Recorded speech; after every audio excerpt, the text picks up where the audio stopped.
The Bhagavad Gita, Chapter 8.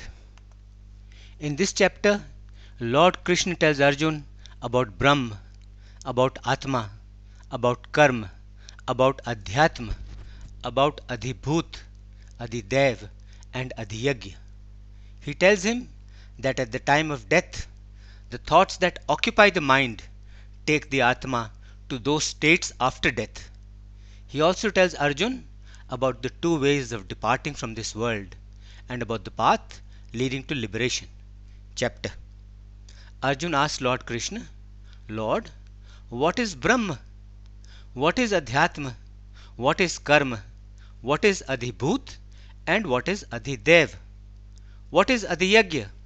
And the person who has controlled himself, how does he know you at the time of death? Lord Krishna explains, Parth, Brahma is the absolute. It is my highest nature, and it is the cause and source of all the living and the non-living, the moving and the non-moving. It is above all and it is imperishable. Brahma, situated in all living beings, is called Atma, and the nature of the Atma is called Adhyatma.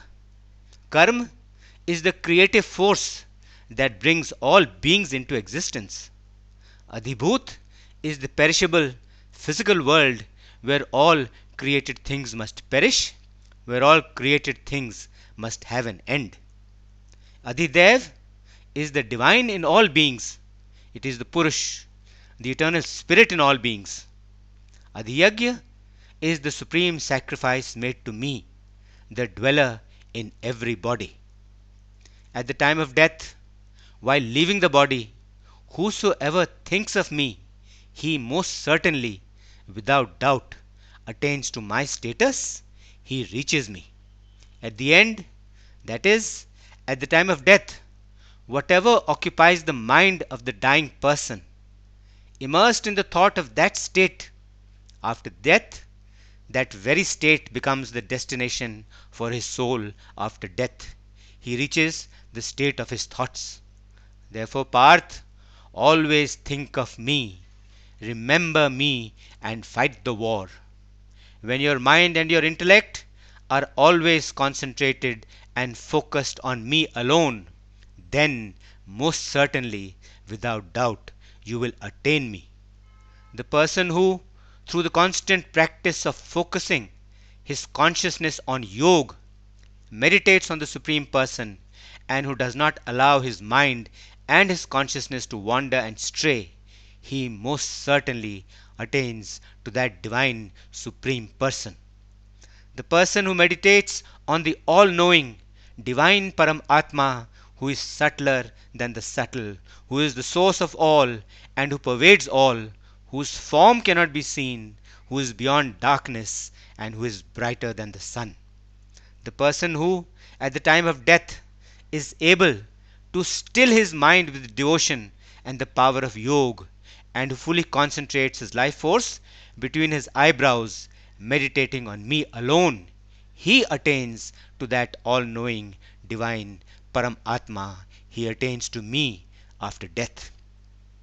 Now I will tell you in brief what the knowers of the Vedas call the imperishable, that imperishable which is entered into by the renouncers and by other enlightened ones, and to achieve which people are ready to live the tough life of brahmacharis, who are strict celibates and renunciates, controlling all the openings of the body, confining the mind within the heart, steadying the life breath in the head, and engaged in the yoga of meditation.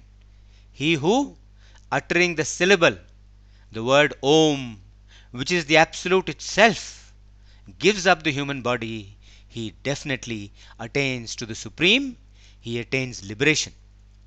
The person who, thinking of nothing else, constantly remembers me, such a disciplined yogi easily attains to me.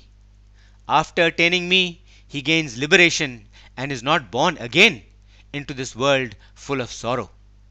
Dwellers in all the worlds, right from the world of Lord Brahma downwards, have to take birth again. But after reaching me, After attaining to me, one is not born again. One is freed from the cycle of births and deaths. Those who know that the day and the night of Lord Brahma, the Creator, are each 1,000 ages long, they truly understand the meaning of the cycle of time and creation.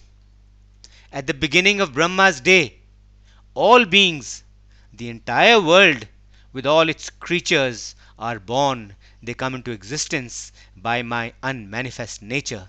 And with the coming of Brahma's night, all beings, the entire world with all its creatures dies and merges into that very same nature.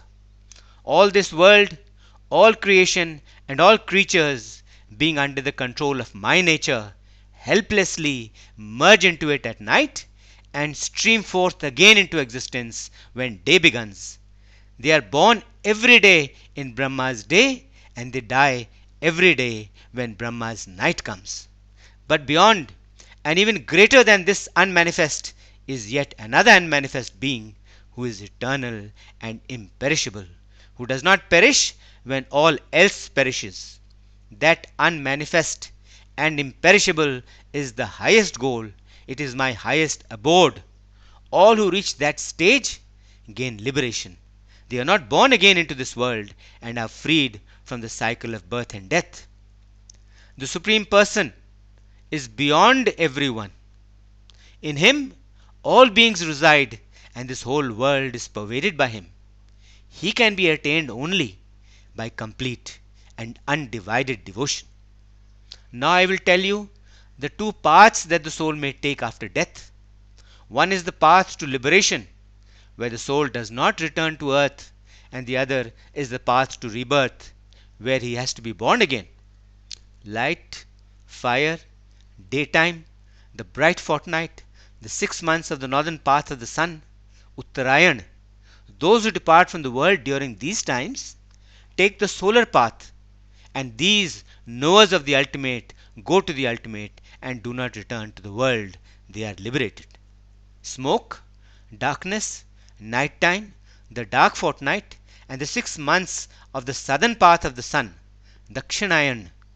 Persons departing from the world during these times obtain the lunar path and return to the world. They have to be born again. These are the only two paths by which those who die leave this world, the path of light and knowledge and the path of darkness and of ignorance.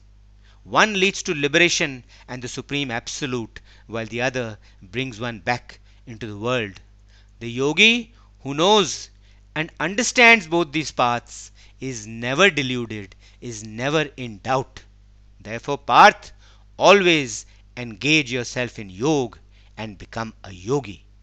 After knowing all this, the yogi, purified through the study of the Vedas and the scriptures, through sacrifice, austerity, and the giving of charity, goes beyond the fruits, goes beyond the rewards of all these, and attains the final goal. He attains liberation. End of chapter 8. Om Shanti, Shanti, Shanti. Om.